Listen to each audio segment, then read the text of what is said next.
Upat ka mga butanding ang napadpad sa kadagatan sa Himalalud sa Negros Oriental. Dungan usab ni ini ang tunit-tuniladang isda. Atong Sayran, pinaagi ni ining report.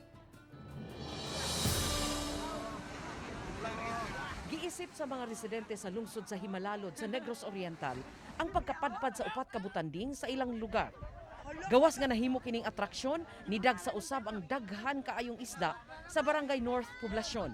Sa video nga kuha ni Nika Vidal, makita ang higanting mga butanding nga gituhuang nangaon usab sa isdang tamban. Samtang makita usab ang mga tao nga puwerteng kalipay nga nanguha og mga isda bisan sa mabaw nga bahin sa dagat. Gani ang uban sa pantalan ra mo pwesto kung tingtaob. Matag kadlawon kuno kini nga talan-awon, ilabi na kung mugawas usab ang mga butanding.